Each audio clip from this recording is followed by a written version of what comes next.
comment se créer un réseau à partir de zéro. Le jeune auteur-compositeur guadeloupéen Tony Jazz s'est sans doute posé la question, mais il en a surtout fait le titre de son ouvrage. Avant tout musicien et compositeur, c'est lui qui a créé la musique de campagne de l'ex-président des États-Unis, Barack Obama.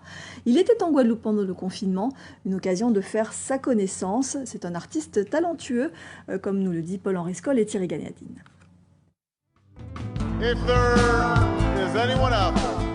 Écoutez la bande sonore de cette vidéo, c'est l'œuvre du jeune Guadeloupéen diffusée à des millions et des millions de fois.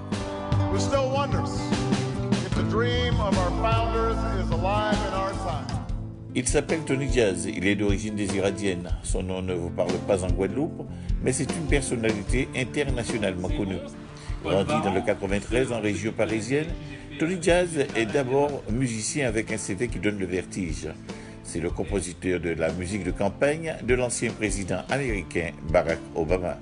Quand j'ai quitté mon petit 93 pour déménager au Canada parce que je voulais faire de la musique, j'ai commencé à travailler avec une bande de copains en faisant de la musique comme ça. Et de plus en plus, ça s'est évidemment professionnalisé, ce que je voulais faire.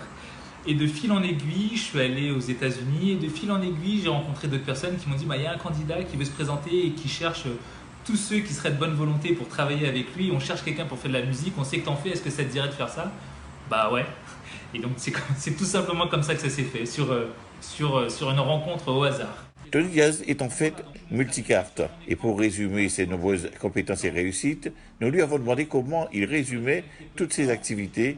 Et pour faire court, il nous a répondu qu'il est un conseiller spécial. Du coup, il y a eu évidemment l'aventure Obama. Après, en plus de ce que je faisais en musique aux États-Unis, je faisais beaucoup de marketing. Et en revenant en France, j'ai travaillé avec le Premier ministre, donc du coup Alain Juppé, qui était maire de Bordeaux. Avec qui j'ai eu la chance de travailler quelques années par la suite et conseiller. Et donc ça, c'était encore une fois, c'était sur un tout autre domaine, mais un tout autre domaine sur lequel j'avais aussi travaillé. Donc du coup, voilà, c'est comme ça que ça s'est fait. Ouais. Ce conseiller spécial en mission professionnelle en Guadeloupe, au début du confinement, a préféré vivre ce moment-là sur sa terre natale. Cette star de la toile ne s'est jamais sentie coupée du monde et il en a profité pour présenter son dernier livre qui s'intitule « Comment se faire un réseau à partir de zéro ».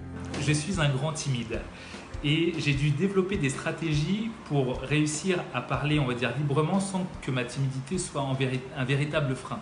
Donc, que l'on soit un homme politique, que l'on soit un jeune étudiant, que l'on soit un entrepreneur, on a tous à un moment besoin d'un réseau pour accéder ou pour arriver à faire quelque chose.